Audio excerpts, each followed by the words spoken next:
സ്തുതിക്കും ഞാൻ പാരനെ തിരുമനസുതനെ ആനന്ദഗാനങ്ങൾ പാടിപ്പുകഴ്ത്തി ഞാനെന്നും സ്തുതിക്കും.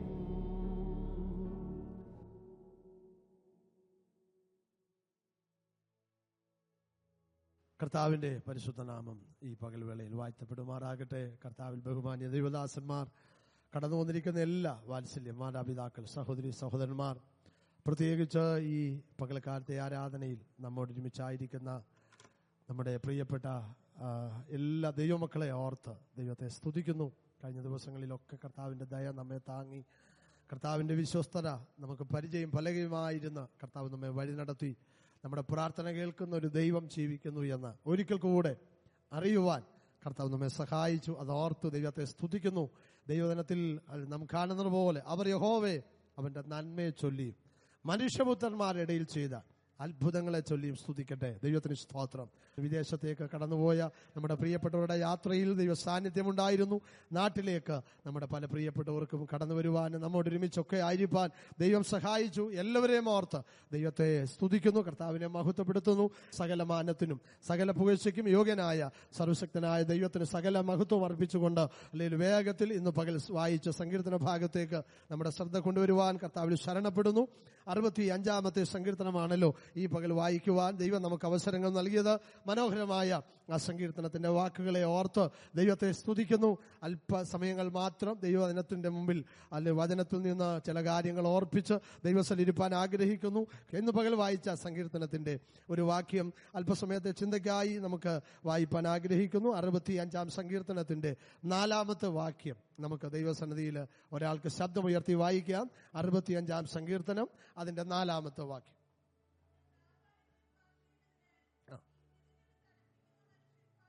മതി. നിന്റെ പ്രാകാരങ്ങളിൽ പാർക്കേണ്ടതിന് നീ തിരഞ്ഞെടുത്ത് അടുപ്പിക്കുന്ന മനുഷ്യൻ ഭാഗ്യവാൻ. ഒരു വലിയ ഭാഗ്യവർണ്ണനയാണ് ആ ഭാഗത്ത് നമുക്ക് കാണുവാൻ കഴിയുന്നത്. സങ്കീർത്തന പുസ്തകം 150 ഭാഗങ്ങളും നാം പഠിച്ചു നോക്കിയാൽ ഒരുപാട് ഭാഗ്യവർണ്ണനകൾ ഇതിനകത്തുണ്ട്. ആരംഭ സങ്കീർത്തനം തൊട്ടേ ആ ഭാഗ്യവർണ്ണനകൾ ആരംഭിക്കുന്നു. വേദപുസ്തകത്തിന്റെ ഇതര ഭാഗങ്ങളിൽ, പ്രത്യേകിച്ച് പുതിയ നിയമ സുവിശേഷങ്ങളിൽ ഹല്ലേലൂയ ഈ ഭാഗ്യവർണ്ണന വീണ്ടും ആവർത്തിച്ചിരിക്കുന്നത് പുതിയ നിയമത്തിലെ ആരംഭ സുവിശേഷത്തിലും നമുക്ക് കാണുവാനായി കഴിയുന്നു. ഭാഗ്യവർണ്ണനയെ കുറിച്ച് ഓർപ്പിക്കുവാനല്ല ഞാൻ ഇന്ന് പകൽക്കാലം ആഗ്രഹിക്കുന്നത്. എങ്കിലും ആ ഭാഗ്യവർണ്ണനയെ കുറിച്ച് ഒരു വാക്ക് പറയട്ടെ. ദൈവത്തിന്റെ ആലയത്തിൽ അഥവാ ദൈവത്തിന്റെ പ്രാകാരത്തിൽ പാർക്കുവാൻ ദൈവം തിരഞ്ഞെടുത്ത് അടുപ്പിച്ച ഏത് ദൈവമക്കളും ഭാഗ്യമുള്ളവരാണ്. അങ്ങനെയെങ്കിൽ ഇവിടെ ഇരിക്കുന്ന നമുക്കെല്ലാം ആ ഭാഗ്യാവസ്ഥ കൈവരിക്കുവാൻ ദൈവം ഇടവരുത്തി. അതോർത്തു ദൈവത്തെ സ്തുതിക്കുന്നു. ദൈവത്തിന് സ്തോത്രം. ലോകപ്രകാരം ഒരുപക്ഷെ നേട്ടങ്ങളോ അഭിവൃദ്ധികളോ ഒത്തിരി ഉണ്ടായില്ലെങ്കിലും ഇതര മനുഷ്യരെ പോലെ അല്ലെങ്കിൽ കൂടെ ആരാധിക്കുന്നവരെ പോലെ ദേശത്തുള്ള മറ്റു പ്രിയപ്പെട്ടവരെ പോലെ നമുക്ക് ലോകത്തിൽ തലയെടുപ്പോട് നിൽക്കുവാനുള്ള സാഹചര്യങ്ങൾ ഒന്നും ലഭ്യമായില്ലെങ്കിലും അതിനേക്കാൾ ഉപരിയായി ഹൃദയത്തിൽ പരമാർത്ഥതയോടെ സന്തോഷിപ്പാൻ കഴിയുന്ന ഒരു ഭാഗ്യമാണിത്. എനിക്ക് എന്റെ കർത്താവിനെ അറിയാനും ആ കർത്താവിന്റെ വകയായി തീരുവാനും ആ ദൈവമായിട്ടുള്ള ബന്ധത്തിൽ ഇന്ന് വരെ നിലനിൽപ്പാൻ കഴിയുന്നു എന്നുള്ളത് അത് വലിയൊരു ഭാഗ്യകരമായ അവസ്ഥയാണ്. ദൈവത്തിന് സ്തോത്രം. അതറിയുന്നവരെ ഓർത്ത് അനുഭവിക്കുന്നവരെ ഓർത്ത് ദൈവത്തെ സ്തുതിക്കുന്നു.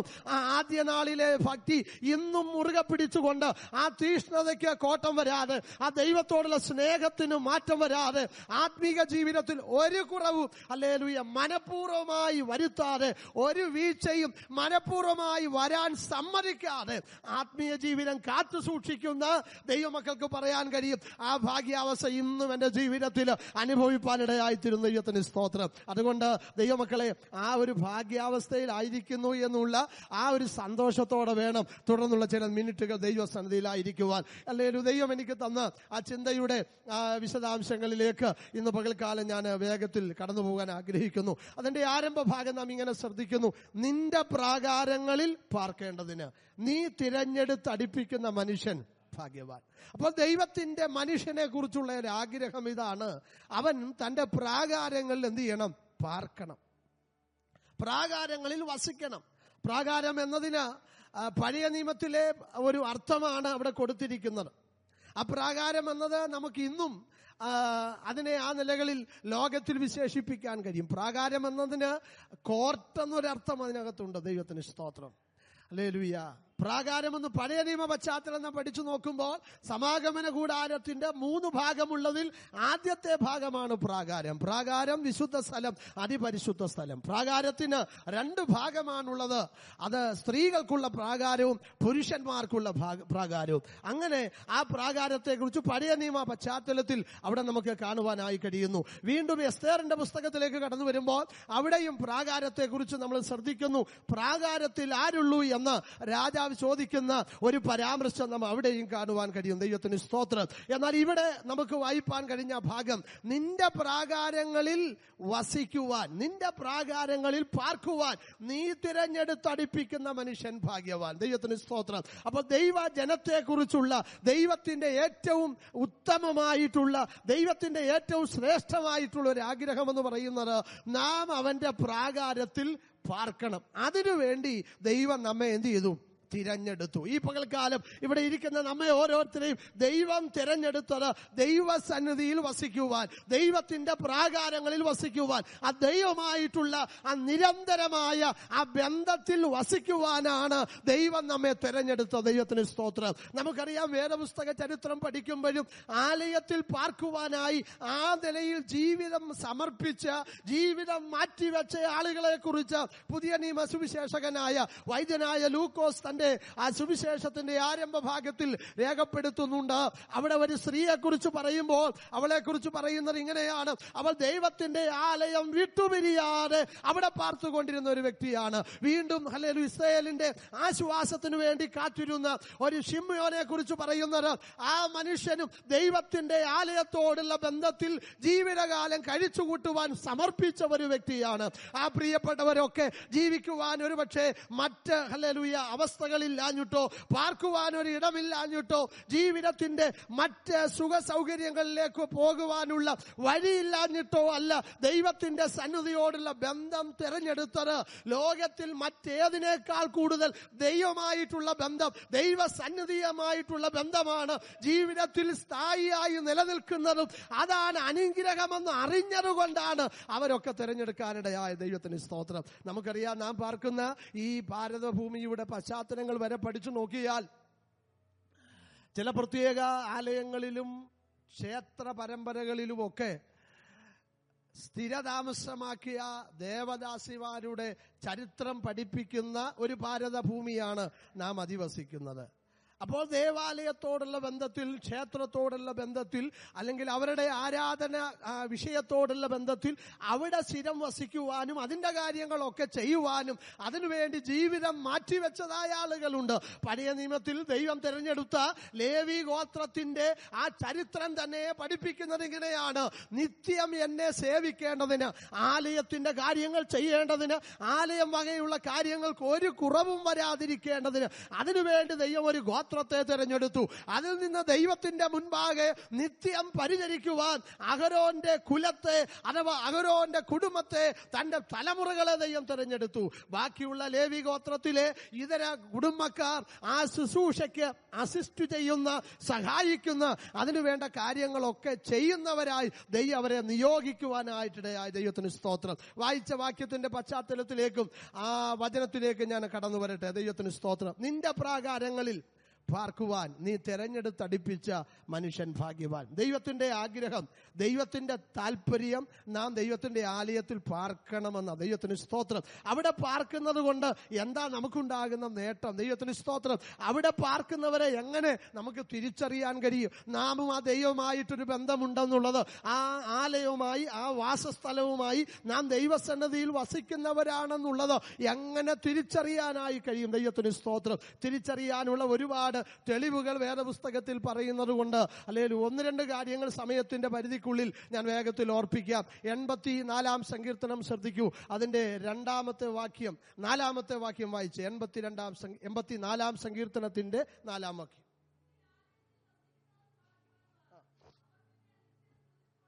അവിടെ ദൈവത്തിന്റെ ദാസൻ ഓർപ്പിക്കുന്നു: നിന്റെ ആലയത്തിൽ വസിക്കുന്നവർ ഭാഗ്യവാന്മാർ, അവർ നിത്യം സ്തുതിച്ചുകൊണ്ടിരിക്കും. അവിടെയും ഒരു ഭാഗ്യവർണ്ണനയാണ് അവിടെ ഓർപ്പിക്കുന്നത്. ദൈവത്തിന് സ്തോത്രം. ആ ഭാഗ്യവർണ്ണനയ്ക്കകത്ത് പറയുന്നു, നിന്റെ ആലയത്തിൽ വസിക്കുന്നവർ ഭാഗ്യവാന്മാർ, അവർ നിത്യം സ്തുതിച്ചുകൊണ്ടിരിക്കും. അവരുടെ പ്രത്യേകത, അവർ ആലയത്തിൽ വസിക്കുന്നു എന്നുള്ളത് എങ്ങനെ നമുക്ക് മനസ്സിലാക്കാൻ കഴിയും, എങ്ങനെ തിരിച്ചറിയാനായി കഴിയും? ദൈവത്തിന് സ്തോത്രം. അവർ ഇടവിടാതെ ദൈവത്തെ സ്തുതിച്ചുകൊണ്ടിരിക്കുന്നവര്.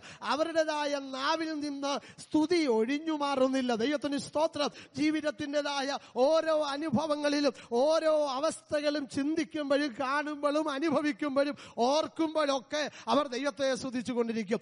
ദൈവമക്കളെ, ഇന്ന് പകൽക്കാലം നമുക്ക് നമ്മോട് തന്നെ ഒന്ന് ചോദിച്ചു നോക്കാം. നാം ദൈവത്തെ സ്തുതിക്കാൻ അവസരമെടുക്കുന്നത് എപ്പോഴൊക്കെയാ?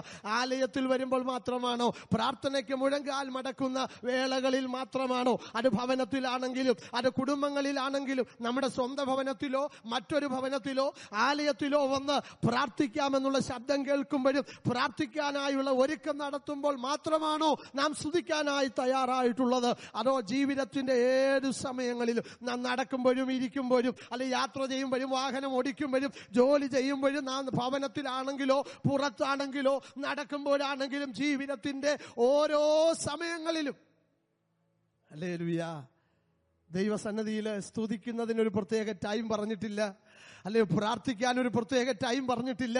ഈ രണ്ട് കാര്യങ്ങൾക്ക് അല്ലെ പ്രത്യേക സമയങ്ങൾ പറഞ്ഞിട്ടില്ലാത്തത് കൊണ്ട് എപ്പോഴും അത് ചെയ്യണമെന്ന വേറെ പുസ്തകം പറയുന്നത്. ഹല്ലേലൂയ. നമുക്ക് സങ്കീർത്തന പുസ്തകങ്ങളിൽ ശ്രദ്ധിക്കുമ്പോൾ, പുതിയ നിയമഭാഗങ്ങൾ ശ്രദ്ധിക്കുമ്പോൾ അവിടെ ഒക്കെ നമുക്ക് കാണാനായി കഴിയുന്നു, ഇടവിടാതെ സ്തുതിക്കണം. ദൈവത്തിന് സ്തോത്രം. ഹല്ലേലൂയ. എപ്പോഴും പ്രാർത്ഥിക്കണം. അപ്പോൾ അതിനൊന്നിനും ഒരു പ്രത്യേക ടൈം ലിമിറ്റ് കൊടുത്തിട്ടില്ല. ഇന്ന സമയത്തിനും ഇടയ്ക്കേ പ്രാർത്ഥിക്കാവൂ, ഇന്ന സമയങ്ങളിൽ മാത്രമേ സ്തോത്രം ചെയ്യാവൂ എന്നൊന്നും പറഞ്ഞിട്ടില്ല. ദൈവത്തിന് സ്തോത്രം. അപ്പോൾ ആവോളം എപ്പോഴും എല്ലാ നേരത്തും എല്ലാ ഇടത്തും അല്ലെ ഹൃദയത്തിൽ നിന്ന് ദൈവത്തെ സ്തുതിപ്പാൻ കഴിയണം, എപ്പോഴും പ്രാർത്ഥിക്കാൻ കഴിയണം, എല്ലാറ്റിനും സ്തോത്രം ചെയ്യാൻ കഴിയണം. ഹല്ലേലൂയ. സ്തോത്രം ചെയ്യാൻ എങ്ങനെയാ നമുക്കൊരു പ്രേരണ ഉണ്ടാകുന്നത്? എങ്ങനെ ദൈവത്തെ സ്തുതിക്കാൻ നമ്മുടെ അകത്ത് ഹല്ലേലൂയ ഒരാവേശമുണ്ടാകും? ദൈവത്തിന് സ്തോത്രം. ദൈവമക്കളെ, നാം അനുഭവിക്കുന്ന ഓരോ നന്മകൾ ഓർക്കുമ്പോൾ, നമ്മുടെ ജീവിതത്തിലേക്കൊന്ന് തിരിഞ്ഞു നോക്കുമ്പോൾ ഹല്ലേലൂയ നമ്മുടെ മുൻപാകെ മാതാപിതാക്കളെ, നമ്മുടെ മുൻപാകെ അല്ല നടക്കുന്ന നമ്മുടെ ആരോഗ്യമുള്ള തലമുറയെ കാണുമ്പോൾ ദൈവത്തിന് സ്തോത്രം ചെയ്യണം. നമ്മുടെ ശരീരത്തിലേക്കൊന്ന് ശ്രദ്ധിക്കുമ്പോൾ ആരോഗ്യമുള്ള ഒരു ശരീരം ദൈവം നമുക്ക് തന്നതോർത്ത് ദൈവത്തിനൊന്ന് സ്തോത്രം ചെയ്യണം. ദൈവത്തിന് സ്തോത്രം. ഹല്ലേലൂയ. നടന്നു പോകുന്ന ആളുകൾ, എത്രയോ ആളുകൾ നിന്ന നിൽപ്പില് അവരുടേതായ ശാരീരിക അവസ്ഥകൾക്കൊക്കെ മാറ്റം വന്ന് അല്ലെങ്കിൽ ശബ്ദമെടുക്കാൻ കഴിയാതെ ആ നിലകളിൽ ഹല്ലേലൂയ ക്ഷീണിച്ചു പോകുന്ന അല്ലെങ്കിൽ തകർന്നു പോകുന്ന എത്രയോ ആളുകളുണ്ട്.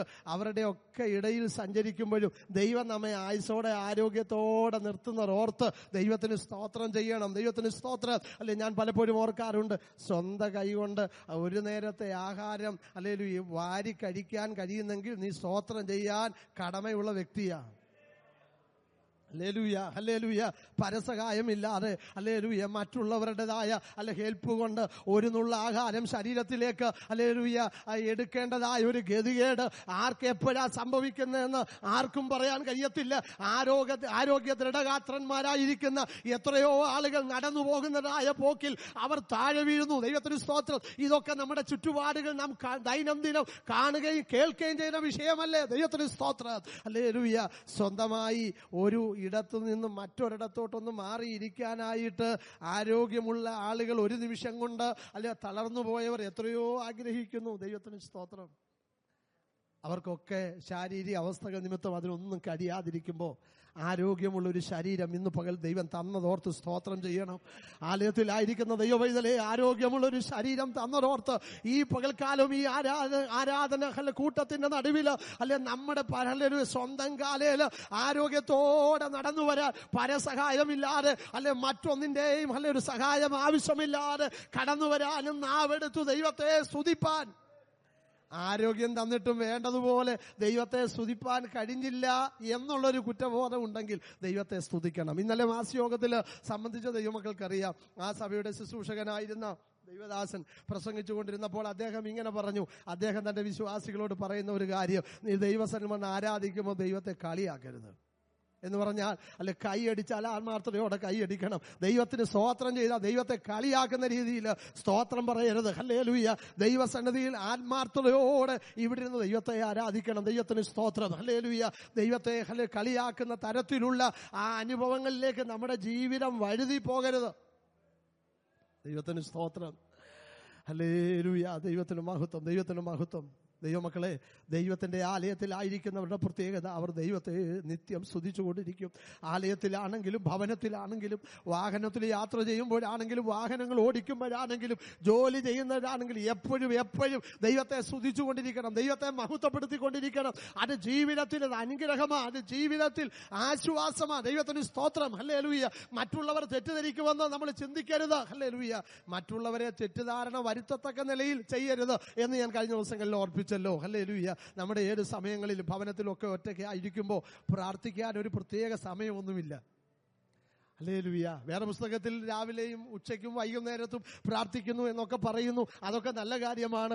ഈ രാവിലെ ഉച്ചയ്ക്കും വൈകിട്ടേ പ്രാർത്ഥിക്കാവുന്നൊന്നുമില്ല. ദൈവത്തിന് സ്തോത്രം. നമ്മുടെ അകത്തൊരു താല്പര്യം വന്നു, ഒരാഗ്രഹം വന്നു, നമ്മുടെ കാര്യങ്ങളൊക്കെ ഒന്ന് ക്രമീകരിച്ചിട്ട് അല്പസമയം പോയി ഏത് സമയത്തും പോയി പ്രാർത്ഥിക്കാൻ കഴിയണം. പ്രാർത്ഥിക്കുന്നത് നാം ദൈവത്തോടാ. ദൈവത്തിന് സ്തോത്രം. നാം അറിയാതെ നമ്മുടെ വിഷയത്തിനു വേണ്ടി പ്രാർത്ഥിക്കാൻ ദൈവം നമുക്ക് തരുന്ന ഒരു നിയോഗമാണ്.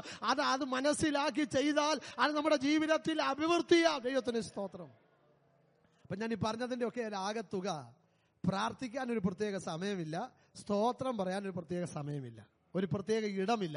എപ്പോഴും അത് ചെയ്യണം, ഇടവിടാതെ. ഹല്ലേലൂയ.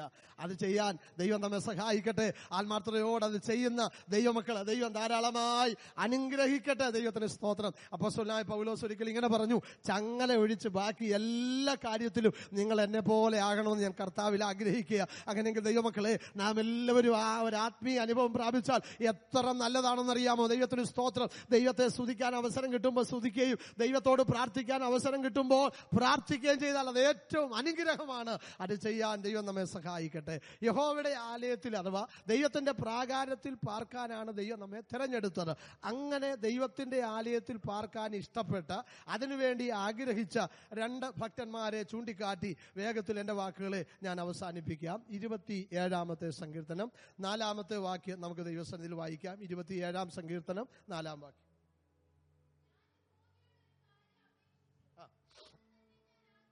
അത് തന്നെ ഞാൻ ആഗ്രഹിക്കുന്നു. അവന്റെ മന്ദിരത്തിൽ ധ്യാനിക്കാനും എന്റെ ആയുഷ്കാലമൊക്കെയും യഹോവയുടെ ആലയത്തിൽ പാർക്കേണ്ടത് തന്നെ. അപ്പൊ ദൈവത്തിന്റെ പ്രാകാരത്തിൽ അഥവാ ദൈവത്തിന്റെ ആലയത്തിൽ പാർക്കുവാനുള്ള ഒരു ഭക്തന്റെ ആഗ്രഹം. താൻ ദൈവസന്നിധി പറയുക, ഞാൻ യഹോവയുടെ ഒരു കാര്യം അപേക്ഷിച്ചു, അത് തന്നെ ഞാൻ ആഗ്രഹിക്കും. ഞാനത് വിശദീകരിച്ചിട്ടുള്ളതായതുകൊണ്ട് അതിന്റെ അവസാന ഭാഗത്തേക്ക് മാത്രം ഒന്നുകൂടെ സ്പർശിക്കുകയാണ്. അവിടെ എന്റെ ആയുഷ്കാലമൊക്കെ യഹോവയുടെ ആലയത്തിൽ, നമുക്ക് നമ്മുടെ ആയുഷ്കാലമൊക്കെ വന്ന് ദൈവത്തിന്റെ ആലയത്തിൽ പാർക്കുക എന്ന് പറയുന്നത് ആ അക്ഷരീകമായിട്ടുള്ള ഒരു അനുഭവമല്ല. ആ ഒരു ബന്ധത്തിൽ നിലനിൽക്കണം. സങ്കീർത്തനക്കാരൻ പറയുന്നത് പോലെ എൻ്റെ ആയുഷ്കാലമൊക്കെ ഞാൻ യഹോവയ്ക്ക് പാടും, ഞാൻ ഉള്ളിടത്തോളം എൻ്റെ ദൈവത്തിന് കീർത്തനം. ആ ഒരു ബന്ധം ഒരിക്കലും മുറിയാൻ ആഗ്രഹിക്കുന്നില്ല. ദൈവമക്കളെ, ഈ ഭൂമിയിൽ ഒരുപക്ഷെ നമ്മുടെ ജീവിതത്തിന്റെ ഇന്നത്തെ ആയുസ് ഒരുപക്ഷെ 50-60 വർഷം പ്രായമുള്ള ഒരാൾ ചിന്തിക്കുകയെന്നിരിക്കട്ടെ. ആ 60 വയസ്സിനുള്ളിൽ നമ്മൾ ഈ ഭൂമിയിൽ ജീവിച്ചപ്പോൾ പഠനത്തോടുള്ള ബന്ധത്തിൽ, ജോലിയോടുള്ള ബന്ധത്തിൽ, പാർപ്പിനോടുള്ള ബന്ധത്തിൽ പലയിടങ്ങളിലൊക്കെ ജീവിച്ചു, പലയിടങ്ങളിലൊക്കെ ഹല്ലേലൂയ നമ്മൾ നമ്മുടെ ജീവിതം നയിച്ചു. അതിനിടയിൽ എത്രയോ ആളുകളെ നമ്മൾ കണ്ടു, പരിചയപ്പെട്ടു, അവരുമായിട്ട് ഒരു ക്രിസ്തീയ ജീവിതത്തിൽ ഒരു സ്നേഹബന്ധത്തിലൊക്കെ വന്നു. എന്നാൽ എല്ലാ ബന്ധങ്ങളും ഇന്ന് നിലനിൽക്കുന്നോ എന്ന് ചോദിച്ചാൽ നമുക്ക് പറയാൻ കഴിയും, ആ കാലങ്ങളിൽ അവിടെ താമസിച്ചപ്പോൾ അവരുമായിട്ട് സന്തോഷമായി പോന്നു, അവിടുന്ന് പോയി കഴിഞ്ഞപ്പോൾ ആ ബന്ധം തീർന്നു. പഠിച്ചുകൊണ്ടിരിക്കുന്ന കുഞ്ഞുങ്ങളോട് ചോദിച്ചാൽ അവർ പറയും, അവർ പഠിച്ചതായ UP ക്ലാസ്സുകളിൽ അവരുടെ സ്നേഹിതരായിട്ടുള്ള ആളുകളുണ്ട്. ഹൈസ്കൂൾ ക്ലാസ്സുകൾ വന്നപ്പോൾ ആ സ്നേഹിതർ പോയി വേറെ സ്നേഹിതർ വന്നു. +1 +2 പഠിച്ചപ്പോൾ പിന്നെയും ആ പഴയ ബന്ധങ്ങൾ മാറി പുതിയ ബന്ധങ്ങൾ വന്നു. അവർ അതിനേക്കാൾ കൂടുതൽ പ്രൊഫഷണൽ കോളേജുകളിലേക്ക് കോഴ്സുകൾക്ക് പോയപ്പോൾ വേറെ ബന്ധങ്ങളായി. എന്നാൽ പഴയ കാലത്തെ ബന്ധങ്ങൾ ഇന്നുമുണ്ടോ എന്ന് ചോദിച്ചാൽ അത് പൂർണ്ണമായ നിലയിൽ ഉണ്ടെന്ന് പറയാൻ കഴിയുന്ന ചുരുക്കം ചില ആളുകളെ ഉള്ളൂ. ദൈവത്തിന് സ്തോത്രം. ഈ ലോകത്തിൽ ബന്ധങ്ങൾ മാറി മാറിപ്പോയെന്നിരിക്കുക. ഒരു സർക്കാർ തലത്തിലോ അല്ലെങ്കിൽ ഏതെങ്കിലും ഒരു ഔദ്യോഗിക തലങ്ങളിൽ ജോലി ചെയ്യുന്ന ഒരാളോട് ചോദിച്ചാൽ അവർ പറയും, എന്റെ ട്രാൻസ്ഫറിനോടുള്ള ബന്ധത്തിൽ ഞാൻ പോകുന്ന ഇടങ്ങളിലൊക്കെ അല്ലെ സ്നേഹിക്കുന്ന സഹകരിക്കുന്ന ആളുകളുണ്ട്. അവിടെ നിന്ന് മാറി മറ്റൊരിടത്തോട്ട് പോകുമ്പോൾ ഒരുപക്ഷെ ചില കാലങ്ങളൊക്കെ അവരെ ഓർത്തെന്നിരിക്കുക, പിന്നെയും പുതിയ ബന്ധങ്ങളാണ്. അവിടെ നിന്ന് മാറി വേറെടത്തോട്ട് പോകുമ്പോൾ അവിടെയും പുതിയ ബന്ധങ്ങളാണ്. ദൈവത്തിന് സ്തോത്രം. ബന്ധങ്ങളൊന്നും സ്ഥിരമായി നിൽക്കുന്നതല്ല ഈ ലോകത്തിൽ നമുക്കുള്ളത്. എന്നാൽ സ്ഥിരമായി നിൽക്കുന്ന ഒരൊറ്റ ബന്ധം മാത്രമേ ഉള്ളൂ, നമ്മുടെ ആത്മമണവാളനായ കർത്താവുമായിട്ട്. ദൈവത്തിന് സ്തോത്രം. രക്ഷിക്കപ്പെട്ട് സ്നാനപ്പെട്ട് ആ കർത്താവിനെ ജീവിതത്തിലേക്ക് സ്വീകരിച്ച അന്നു മുതൽ ഇന്നു വരെ ആ കർത്താവുമായുള്ള ബന്ധത്തിലാണ് നമ്മൾ ജീവിക്കുന്നത്. ആ ബന്ധത്തിലാണ് നാം ജീവിക്കേണ്ടത്. ദൈവത്തിന് സ്തോത്രം. അതുകൊണ്ട് ആ ഭക്തൻ ഇവിടെ പറയുന്നത്, എന്റെ ആയുഷ്കാലത്തൊക്കെയും യഹോവയുടെ ആലയത്തിൽ പാർക്കേണ്ടതിന് തന്നെ തന്റെ ജീവിതത്തിലെ ഏറ്റവും വലിയൊരു ആഗ്രഹമാണ്. നമുക്കൊക്കെ ഒത്തിരി ആഗ്രഹങ്ങളുണ്ട്. ദൈവത്തിന് സ്തോത്രം. എന്നാൽ ജീവിതത്തിലെ ഏറ്റവും ഉത്തമമായ ആത്മീയ ആഗ്രഹം, ഏറ്റവും ഉന്നതമായതായിരിക്കണം, എൻ്റെ ആയുഷ്കാലം മുഴുവനും ഞാൻ ഈ ഭൂമിയിൽ നിന്നും മാറ്റപ്പെടുന്ന ദിവസം വരെ ആ കർത്താവുമായിട്ടുള്ള ബന്ധത്തിന് ഒരു വിച്ഛേദനം ഉണ്ടാകരുത്. അതിനൊരു ഹല്ലേലൂയ ഒരു തടസ്സം ഉണ്ടാകരുത്. അത് മുറിഞ്ഞു പോകാനായി ഒരു കാരണവശാലും ഇടവരരുത്. ദൈവത്തിന് സ്തോത്രം. ആ ബന്ധം സൂക്ഷിക്കുവാൻ പ്രതിജ്ഞാബദ്ധരായ ദൈവമക്കളെ ഓർത്ത് ദൈവത്തെ സ്തുതിക്കുന്നു. ആ ബന്ധത്തിനകത്ത് അല്ലെങ്കിൽ മറ്റൊരു തടസ്സവും വരാതിരിക്കാൻ ലോകപ്രശസ്ത സുവിശേഷകനായിരിക്കുന്ന ഡോക്ടർ ബില്ലി ഗ്രഹാം തന്റെ വിവാഹവേളയിൽ തന്റെ ഭാര്യയുമായി സംസാരിക്കുന്ന, വിവാഹത്തിന് ശേഷം സംസാരിക്കുന്ന ആ ഒരു പ്രത്യേക സമയത്തെക്കുറിച്ച് ഒരിക്കൽ ഒരു ചിന്തകൻ പറഞ്ഞത് കേൾക്കുവാനിടയായി. ഡോക്ടർ ബില്ലി തന്റെ ഭാര്യയോട് ഇങ്ങനെ പറഞ്ഞു, നിന്നേക്കാൾ അധികമായി ഞാൻ സ്നേഹിക്കുന്ന ഒരാൾ ഈ ഭൂമിയിലുണ്ട്. ഒരുപക്ഷെ നീ അത് അറിയുമ്പോൾ നിന്റെ പ്രതികരണം എങ്ങനെയാണെന്ന് എനിക്കറിയില്ല. പക്ഷേ ആ ആളെ വെറുത്ത് ആൾക്ക് കൊടുക്കുന്നതായ സ്നേഹം അതുകൂടെ എനിക്ക് വേണമെന്ന് നീ എന്നോട് പറയരുത്. ആ വിഷയത്തിൽ ഞാൻ ഒരുപാട് പിടിവാശിയുള്ളവനാണ്. നിന്നെ ഞാൻ സ്നേഹിക്കുന്നുണ്ടെങ്കിലും നിന്നേക്കാൾ അധികമായി ഞാൻ സ്നേഹിക്കുന്ന മറ്റൊരാളുണ്ട്. അദ്ദേഹം പറഞ്ഞ് അവസാനിപ്പിക്കുന്ന അവസരത്തിൽ തന്റെ ഭാര്യ ആ വാക്കിന് മറുപടിയായിട്ട് പറഞ്ഞു, എനിക്ക് അങ്ങയോടും പറയാനുള്ള അതേ വാക്കാണ്. അങ്ങേക്കാൾ അധികമായി ഈ വിവാഹത്തിന് മുമ്പ് ഞാൻ മറ്റൊരാളെ പരിചയപ്പെട്ടു. ആ ആളെ ഞാൻ സ്നേഹിക്കാൻ തുടങ്ങി. ആ ആളിന് എന്റേതായ സ്നേഹം ഞാൻ മുഴുവനും കൊടുത്തു. അദ്ദേഹത്തിന് കൊടുക്കുന്ന സ്നേഹത്തിൻ്റെതായ ഒരു ചെറിയ അളവേ എനിക്ക് താങ്കൾക്ക് തരാൻ കഴിയുള്ളൂ. അതറിയുമ്പോൾ താങ്കളും എന്നോട് പരിഭവപ്പെടരുത്. അല്ല, അങ്ങയേക്കാൾ കൂടുതൽ ഞാൻ സ്നേഹിക്കുന്നത് മറ്റൊരാളെയാണ്. പ്രിയപ്പെട്ടവരെ, ആ രണ്ടുപേരും ഒരുപോലെ പറഞ്ഞ ഒരു കാര്യം, അവരുടെ ജീവിതത്തിൽ കണ്ട ഒരു ആത്മമണവാളനായ ഒരു കർത്താവുണ്ട്. സ്നേഹം മുഴുവനും ആ സ്നേഹിച്ചവന് വേണ്ടി കൊടുത്തെങ്കിൽ നമ്മുടെ ജീവിതത്തിലും അങ്ങനെ ഒരു അനുഭവത്തിൽ തന്നെ ആയിരിക്കട്ടെ. ലോകത്തിലെ ബന്ധങ്ങൾ മാറും, മാതാപിതാക്കളുമായുള്ള ബന്ധങ്ങൾ മാറും, ഭാര്യാഭർത്തൃ ബന്ധങ്ങൾ മാറും, മക്കളും മകളുയ മാതാപിതാക്കളുമായുള്ള ബന്ധം മാറും, വിശ്വാസികളും ഹല്ലേലൂയ ദൈവദാസന്മാരുമായുള്ള ബന്ധങ്ങൾ മാറും. ഈ ലോകത്തിലെ ഏത് ബന്ധം സ്ഥായിയായിട്ടുണ്ടെന്ന് നമുക്ക് തോന്നിയാലും അതെല്ലാം മാറും. എന്നാൽ മരണത്തിനപ്പുറം വരെയും കടന്നു വരുന്ന ഒരൊറ്റ ബന്ധമേ ഉള്ളൂ. ഹല്ലേലൂയ. ഒരു പഴയ പാട്ടിൽ ആ വരികളുണ്ട്, അറിയാവുന്നവർ ചേർന്നൊന്ന് പാടിക്കേ. മരണത്താൽ മറയാത്ത മകൾ സ്നേഹപ്രഭയാൽ പിരിയാ ബന്ധമാണിതു യുഗകാലം വരെയും. മരണത്താൽ മറയാത്ത മകൾ സ്നേഹപ്രഭയാ പിരിയാ ബന്ധമാണിതു യുഗകാലം വരെയും. പിരിയാ ബന്ധമാണിതു, പിരിയാ ബന്ധമാണിതു, പിരിയാ ബന്ധമാണിതു യുഗകാലം വരെയും. മകൾ സ്നേഹം, മകൾ സ്നേഹം പരലോക പിതാവുതൻ മാരിപ്പതിനായി കുരിശിൽ കൈവെടിഞ്ഞു. മകനെ മാരിപ്പതിനായി, മകനെ മാരിപ്പതിനായി, മകനെ മാരിപ്പതിനായി കുരിശിൽ കൈവെടിഞ്ഞു. മരണത്താൽ മറയാത്ത മഹൽ സ്നേഹപ്രഭയാൽ ഇത് പിരിയാ ബന്ധമാ. ദൈവത്തിന് സ്തോത്രം. അത്രമാത്രം ആഴത്തിൽ അറിഞ്ഞ് അനുഭവിച്ച് ആ ഒരു ദൈവവൈതൽ മാത്രമേ പറയാൻ കഴിയുള്ളൂ. ഹല്ലേലൂയ. ഈ ലോകത്തിലെ ഏത് ബന്ധങ്ങളും കുഴിമാടം കൊണ്ട് അവസാനിക്കുമ്പോൾ അതിനപ്പുറത്തേക്ക് കടന്നു വരാൻ കഴിയുന്ന ഒരു സ്നേഹമുണ്ടെങ്കിൽ അതിന്റെ യേശുവിന്റെ സ്നേഹം മാത്രമാണ്. ആ സ്നേഹത്തിന് ഹല്ലേലൂയ ഉടമകളായി തീരുവാൻ, ആ സ്നേഹം ആസ്വദിപ്പാൻ ദൈവം ഇടവരുത്തി എല്ലാവരെയും ഓർത്തു ദൈവത്തെ സ്തുതിക്കുന്നു. അതുകൊണ്ടാണ് ഭക്തനായ സങ്കീർത്തനക്കാരൻ പറഞ്ഞത്, എന്റെ ആയുഷ്കാലത്തൊക്കെയും ഹല്ലേലൂയ യഹോവയുടെ ആലയത്തിൽ പാർക്കേണ്ടതിന് തന്നെ. ഹല്ലേലൂയ. ഇത് സങ്കീർത്തനക്കാരൻ ആ നിലകളിൽ അത് പറഞ്ഞെങ്കിൽ മറ്റൊരു വാക്യത്തിലേക്ക് നമ്മുടെ ശ്രദ്ധ കൊണ്ടുവരാം. ഹല്ലേലൂയ. 84 സങ്കീർത്തനത്തിന്റെ 2-ാമത്തെ വാക്യം വീണ്ടും വായിക്കും. 84 ഒന്നുകൂടെ വായിച്ചേ. എന്റെ ഉള്ളം യഹോവയുടെ പ്രാകാരങ്ങളെ വാഞ്ചിച്ച്. ഇനി അതിന്റെ 10-ാമത്തെ വാക്യം കൂടെ. നിന്റെ പ്രാകാരങ്ങളിൽ കഴിക്കുന്ന ഒരു ദിവസം. സങ്കീർത്തനക്കാരനായ കോരഹിന്റെ വാക്കുകളാണ് വായിച്ചത്. നേരത്തെ നാം ചിന്തിച്ചത് ദാവീദിന്റെ വാക്കുകളാണ്. 27-ാം സങ്കീർത്തനം ദാവീദ് പറഞ്ഞു, ആയുഷ്കാലത്തൊക്കെ യഹോവയുടെ ആലയത്തിൽ എനിക്ക് പാർക്കണം. ഇവിടെ കോരഹപുത്രന്മാർ പറയുക, അവർ വലിയ ദൈവത്തിന്റെ കോപം വെളിപ്പെട്ടത് കണ്ട ആളുകളാണ്.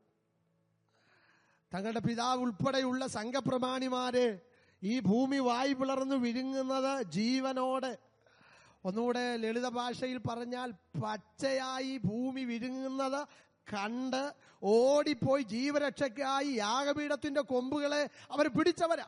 അതുകൊണ്ട് അവർ രക്ഷ പ്രാപിച്ചത്. അങ്ങനെ വിടുതൽ പ്രാപിച്ച ഈ ആളുകൾ പറയുകയാണ്, ഹല്ലേലൂയ, എന്റെ ഉള്ളം, ഞങ്ങളുടെ ഉള്ളം യഹോവയുടെ പ്രാകാരങ്ങളെ വാഞ്ചിച്ചു മോഹിച്ചു പോകുന്നു. വീണ്ടും 10-ാമത്തെ വാക്യത്തിൽ പറയും, നിന്റെ പ്രാകാരങ്ങളിൽ കഴിക്കുന്ന ഒരു ദിവസം, ചിലവഴിക്കുന്ന ഒരു ദിവസം, ആയിരിക്കുന്ന ഒരു ദിവസം. ഹല്ലേലൂയ. നിന്റെ സന്നിധിയിൽ വരുവാൻ സമയം കണ്ടെത്തുന്ന, ആയിരിക്കുന്ന നിമിഷങ്ങൾ മറ്റേതിനേക്കാൾ കൂടുതൽ ഉത്തമമാ, മറ്റേതിനേക്കാൾ കൂടുതൽ ശ്രേഷ്ഠമാ. പ്രിയപ്പെട്ടവര്, ഒരാരാധനയിൽ സംബന്ധിക്കുന്ന, ഒരു പ്രാർത്ഥനയിൽ സംബന്ധിക്കുന്ന ഒരനുഭവത്തെ കുറിച്ചുള്ള മതിപ്പ് ഈ നിലയിൽ നമുക്കുണ്ടാകണം. ദൈവത്തിന് സ്തോത്രം. ദൈവസന്നിധിയിൽ ഒന്ന് പോകുന്നത് ഒരു മനുഷ്യനെയും പ്രസാദിപ്പിക്കാനല്ല, ഒരാളെയും നമ്മൾ ബോധിപ്പിക്കാനല്ല. നമുക്കറിയാമല്ലോ, ഇന്നത്തെ ആധുനിക സംവിധാനങ്ങളൊക്കെയുള്ള ഏത് ഓഫീസുകളിലും ഇന്ന് പഞ്ചിങ് എന്ന് പറയുന്ന ഒരു പരിപാടിയുണ്ട്. ചിലർ വേഗത്തിൽ ഓടിപ്പോകുന്നത് കാണുമ്പോൾ ഞാൻ ചോദിക്കും, എന്താ തിരക്കെന്ന് ചോദിക്കുമ്പോൾ പറയും, ട്രാഫിക് ഇടയ്ക്കൊന്ന് ബ്ലോക്കായി, അത് കൃത്യസമയത്ത് അവിടെ പഞ്ച് ചെയ്തില്ലെങ്കിൽ ഇന്ന് അത് ഉച്ച വരെയുള്ള ആ ഒരു ജോലി അത് ലീവായിട്ട് അവരങ്ങ് പരിഗണിക്കും. സമയത്തിന് പഞ്ച് ചെയ്യാൻ പോകും. ഞാൻ ചിലപ്പോൾ ഓർക്കും, നമ്മുടെ ആരാധനാലയങ്ങളിൽ അത് ഉണ്ടാകാതിരിക്കട്ടെ. ദൈവത്തിന് സ്തോത്രം. അങ്ങനെ ഉണ്ടെങ്കിൽ പഞ്ച് ചെയ്യാൻ നമ്മൾ എത്ര പേര് ആ സമയത്തുണ്ടാകുമെന്നുള്ളത് അറിയത്തില്ല. ദൈവത്തിന് സ്തോത്രം. കാരണം ഇവിടെ ഒരു വേതനമില്ലല്ലോ. ഹല്ലേലൂയ. ഇവിടെ ഒരു നടപടിക്രമങ്ങൾ ആ നിലയിൽ ഭാരമായിട്ടുള്ളതൊന്നുമില്ലല്ലോ. എന്നാൽ അത് ചെയ്യുന്ന ആളുകളെ എനിക്കറിയാം. ചില ആഴ്ചകൾക്ക് മുമ്പ് നമ്മുടെ ഇടയിൽ പത്തനംതിട്ടയ്ക്ക് അടുത്തുനിന്ന് ഒരു ദൈവസഭയുടെ ഒരു സീനിയർ പാസ്റ്റർ TS മത്തായി ഇവിടെ കടന്നു വന്നപ്പോൾ അദ്ദേഹം ഒരു സഭയിൽ ശുശ്രൂഷിച്ച ഒരു കാലയളവിനെ കുറിച്ച് ഞാൻ ഓർക്കുന്നു. ഇന്ന് നമ്മുടെ സഭയിൽ നേരത്തെ ഇരുന്ന പാസ്റ്റർ ഗീവർഗീസ് ഇരിക്കുന്ന ആ സഭ, അദ്ദേഹം ആ പാസ്റ്ററായിട്ട് ആ സഭയിൽ ഇരിക്കുമ്പോൾ അദ്ദേഹം 10 മണി ഒരു 10:05 വരെ വെയിറ്റ് ചെയ്യും. 10:05 കഴിഞ്ഞാൽ ഡോർ ക്ലോസ് ചെയ്യും. ഞാനിത് കള്ളമല്ല പറഞ്ഞത്. അദ്ദേഹത്തിന് ശേഷം 4 വർഷം ഞാൻ അവിടെ ശുശ്രൂഷിച്ചു. ആ വിശ്വാസികൾ എന്നോട് പറഞ്ഞ കാര്യമാണ്. 2-3 ആഴ്ച വന്ന് ഞങ്ങൾ ഹോളിന്റെ പുറത്ത് നിന്നു. തുറക്കുന്നില്ലെന്ന് കണ്ടപ്പോൾ തിരിച്ചു പോയിട്ടുണ്ട്. കാരണം അദ്ദേഹം ഒരു മിലിറ്ററിയുടെ ഒരു ബാക്ക്ഗ്രൗണ്ടിലുള്ള ഒരു മനുഷ്യനാണ്. ആ കാര്യങ്ങളിലൊക്കെ ഒത്തിരി കർക്കശക്കാരനാണ്. എത്ര മുട്ടിയിട്ടും അദ്ദേഹം അത് അടച്ചാൽ, അത് അടയ്ക്കാൻ പറഞ്ഞാൽ അടച്ചാൽ പിന്നെ തുറക്കത്തില്ല. അതുകൊണ്ട് എന്ത് സംഭവിച്ചെന്ന് ചോദിച്ചാൽ 2 ആഴ്ച ബുദ്ധിമുട്ട് വിശ്വാസികൾക്ക് അദ്ദേഹത്തോട് ഒത്തിരി തോന്നി. പക്ഷേ പിന്നെ 9:50 ആകുമ്പോഴേ ആളുകൾ പ്രസന്റായി എല്ലാവരും. ഹല്ലേലൂയ. ദൈവമക്കളെ, നമ്മുടെ ആത്മീക ജീവിതത്തിന്റെ കാവൽക്കാർ നാം തന്നെയാണ്. ഹല്ലേലൂയ. മറ്റൊരാളെ നിയന്ത്രിച്ചിട്ട് നമ്മൾ നിയന്ത്രിക്കുന്നവരായി തീരരുത്. നമുക്കറിയാം, നമ്മുടെയൊക്കെ വീടിന്റെ ഒക്കെ മുമ്പിലൂടെ പോകുന്ന ബസ്സിനൊരു സമയമുണ്ട്. ആ ബസ്സിലാ പോകേണ്ടിയെങ്കിൽ അതിന്റെ സമയത്തിന് ഓടിച്ചെന്നേ പറ്റുള്ളൂ. നമുക്ക് ഡ്രൈവറുടെ മൊബൈലിന്റെ നമ്പരോ കണ്ടക്ടറുടെ നമ്പരോ അറിയാമെങ്കിൽ ഞാൻ ഞങ്ങളുടെ വീട്ടിൽ നിന്ന് അങ്ങോട്ട് ഇറങ്ങിയതേ ഉള്ളൂ, അവിടെ ഒന്ന് നിൽക്കണേന്ന് പറഞ്ഞാൽ നിൽക്കത്തില്ല. അപ്പൊ സമയത്തിന് ഓടിപ്പോകാൻ അറിയാം, സമയത്തിന് വരാനറിയാം. ദൈവം ഇന്ന് ആരെങ്കിലും താമസിച്ചു വന്നവരെ ഞാൻ കുറ്റപ്പെടുത്തിയെന്ന് പറയരുത്. ഞാനിവിടെ കണ്ണടച്ചിരിക്കുകയായിരുന്നു. പൊതുവിലുള്ള കാര്യമാണ് ഞാൻ പറയുന്നത്. ദൈവത്തിന് സ്തോത്രം. ദൈവസന്നിധിയിൽ വരാനുള്ള വ്യഗ്രത, ദൈവസന്നിധിയിൽ വരാനുള്ള ഒരു താല്പര്യം, നിന്റെ സന്നിധിയിൽ കഴിക്കുന്ന ഒരു ദിവസം, അല്ലെ സ്പെൻഡ് ചെയ്യുന്ന, ചെലവഴിക്കുന്ന, അല്ലെ ഒരു ദിവസം വേറെ 1000 ദിവസത്തേക്കാൾ. അത് നമ്മെക്കാളൊക്കെ ഒത്തിരി ജീവിതത്തിൽ അറിയുന്നത് ഗൾഫിൽ നിന്നൊക്കെ നാട്ടിൽ വരുന്ന ആളുകളോടൊക്കെ ചോദിക്കുമ്പോൾ, അല്ലെങ്കിൽ ആരാധനയ്ക്ക് സ്വാതന്ത്ര്യം ലഭിക്കാതെ ഇതര പ്രദേശങ്ങളിലും രാജ്യങ്ങളിലൊക്കെ ആയിരിക്കുന്നവർ ഒരാരാധനയ്ക്കുള്ള ഒരു അവസരം കിട്ടും, അവർക്ക് അതിൻ്റെ വില അറിയാം. അവർ പറയും, എങ്ങനെയെങ്കിലും തിരക്കുകളിടയിൽ നിന്ന് 1 മണിക്കൂറെങ്കിലും, ഹല്ലേലൂയ. ചില പ്രിയ സഹോദരങ്ങൾ പറയുന്നത് കേട്ടിട്ടുണ്ട്, ട്രാഫിക് നിമിത്തം 2.5 മണിക്കൂറുള്ള ഒരു ആരാധനയിൽ ചിലപ്പോൾ അവസാനത്തെ 1 മണിക്കൂർ ഉള്ളപ്പോഴാണ് ഞങ്ങൾ ഓടിച്ചെല്ലുന്നത്. കാരണം ബന്ധപ്പെട്ട് ഓടി വരുമ്പോൾ അത്രയൊക്കെ സമയം പോവുകയാണ്. ഡ്യൂട്ടിയുടെ സമയം കഴിഞ്ഞ് ഓടിയെത്തുമ്പോൾ അത്രയും സമയമാകും. എന്നാലും ഒരാഗ്രഹം, ആ 1 മണിക്കൂർ ദൈവസന്നിധി പോകാൻ കഴിഞ്ഞല്ലോ. നമ്മൾ കണക്ക് കൂട്ടും, അല്ലെ ഇനി 1 മണിക്കൂറൂടെ ഉള്ളൂ, അങ്ങോട്ട് പോകാൻ 25 രൂപ, ഇങ്ങോട്ട് വരാൻ 25 രൂപ, ഈ 50 രൂപ മുടക്കി ഈ 1 മണിക്കൂർ എന്നാ കേൾക്കാൻ പോകാനാ? പക്ഷെ അതിന് വില കൊടുത്തു പോകുന്നവരുണ്ട്. ഹല്ലേലൂയ. അതിന് നാം എല്ലാവരും ഉത്സാഹിക്കണം. ആ ആരാധന ഏറ്റവും മനോഹരമാക്കാൻ, ഒരു കൂട്ടായ്മ ഏറ്റവും മനോഹരമാക്കാൻ ഒരു പാസ്റ്റർ മാത്രം നനച്ചാൽ ഒക്കത്തില്ല.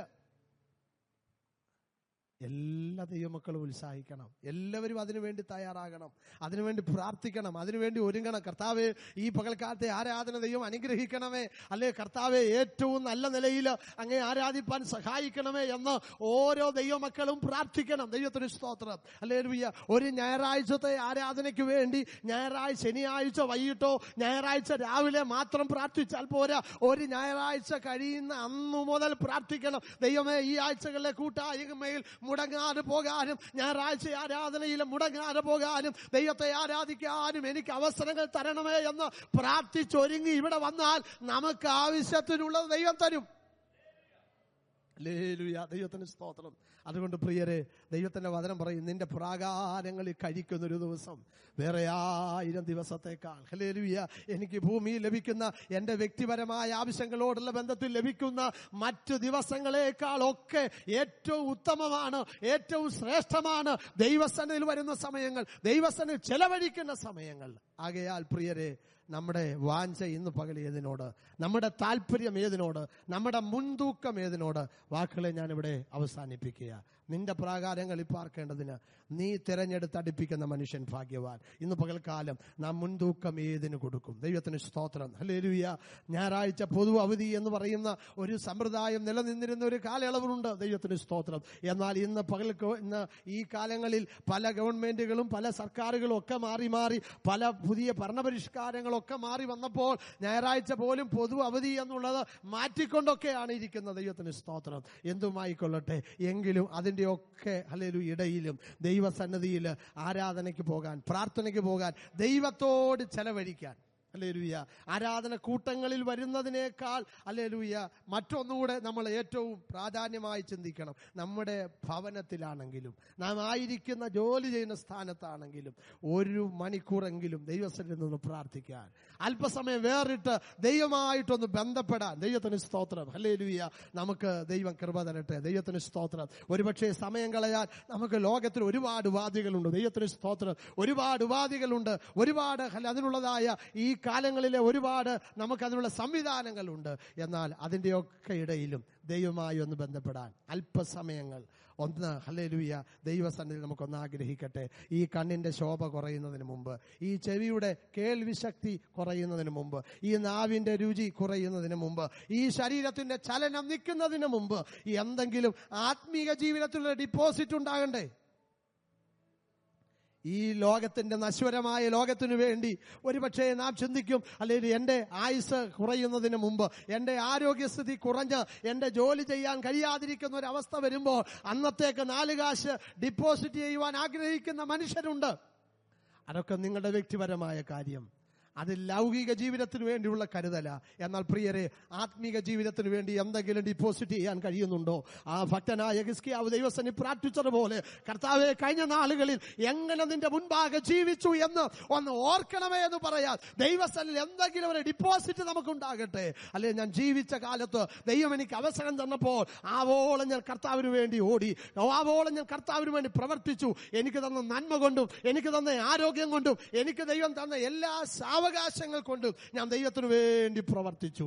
അന്ന് അങ്ങനെ പറയാൻ കഴിയണമെങ്കിൽ ഇന്നിന്റെ അനുഭവങ്ങളിൽ ദൈവം തന്ന അവസരങ്ങൾ വേണ്ടതുപോലെ ഉപയോഗിക്കാൻ ദൈവം നമ്മെ സഹായിക്കട്ടെ. ഒരു നിമിഷം കണ്ണുകളടയ്ക്കാം, തലകളെ വണക്കി ദൈവത്തോട് പ്രാർത്ഥിക്കാം. നല്ല ദൈവമേ, പരിശുദ്ധ കർത്താവേ, ഞങ്ങൾ വീണ്ടും അങ്ങേ വാഴ്ത്തുന്നു, സ്തുതിക്കുന്നു. ഒരു പകൽക്കാലം കൂടെ അങ്ങേ സ്തുതിപ്പാനായി ഞങ്ങൾക്ക് നൽകിയ വിലപ്പെട്ട അവസരത്തിനായി സ്തോത്രം. കേൾപ്പിച്ച എല്ലാ നല്ല വാക്കുകൾക്കായി, എല്ലാ നല്ല വചനങ്ങൾക്കായി സ്തോത്രം. അവിടുന്ന് ഇത്രത്തോളം ഞങ്ങളെ നടത്തിയല്ലോ. അവിടുത്തെ പ്രാകാരത്തിൽ പാർക്കുവാൻ അവിടുന്ന് ഞങ്ങളെ തിരഞ്ഞെടുത്ത് അടുപ്പിച്ച അങ്ങയുടെ വിശ്വസ്തതയ്ക്കായി സ്തോത്രം. ഞങ്ങളുടെ ആയുഷ്കാലമൊക്കെ അങ്ങയുടെ സന്നിധിയിൽ പാർക്കുവാനുള്ള ഒരു വലിയ തീരുമാനവും താല്പര്യവും ഞങ്ങൾക്ക് തരണമേ.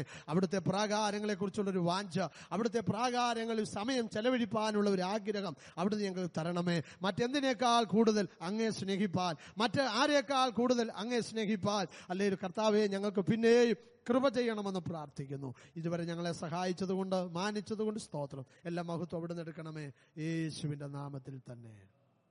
കരമുയർത്തി ദൈവത്തെ നമുക്ക് വീണ്ടും സ്തുതിക്കാം.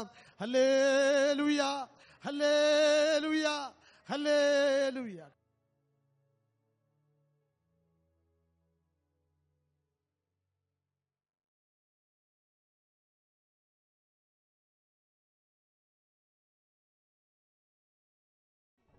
ഞാനും സ്തുതിക്കും ഞാൻ പാരനെ, തിരുമാനസുതനെ,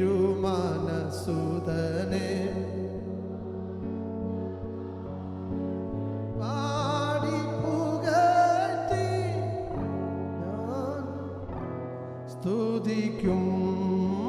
പാപത്തിൻ ശാപത്തിൽ നിന്നും എൻ്റെ പ്രാണനെ കാത്തവനെന്നും, പാപത്തിൻ ശാപത്തിൽ നിന്നും എൻ്റെ പ്രാണനെ കാത്തവനെന്നും, പാരിൽ തന്നൻപിനു തുല്യമിതൊന്നും ഞാനെന്നും സ്തുതിക്കും എൻ പാരനെ, തിരുമാനസുതനെ. ആനന്ദഗാനങ്ങൾ പാടി പുകഴ്ത്തി ഞാനെന്നും സ്തുതിക്കും. 1000 നാവുകളാലും 10,000 വാക്കുകളാലും 1000 നാവുകളാലും 10,000 വാക്കുകളാലും ആ ദിവ്യ സ്നേഹമാവരാലും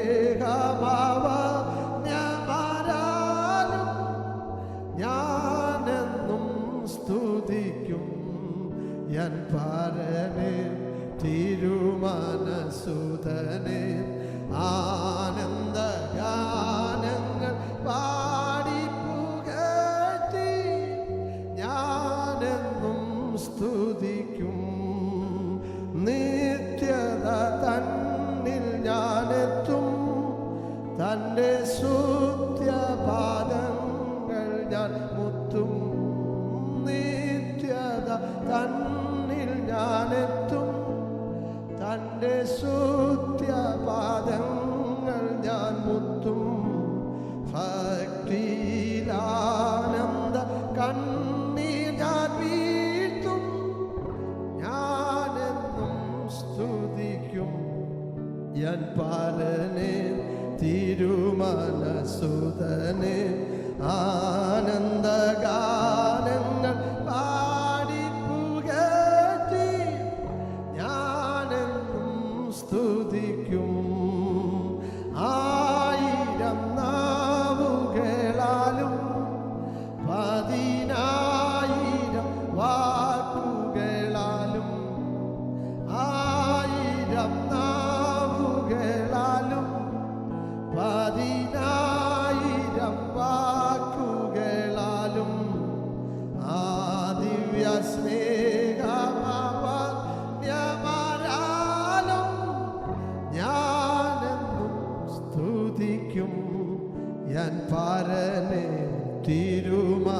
സുതനെ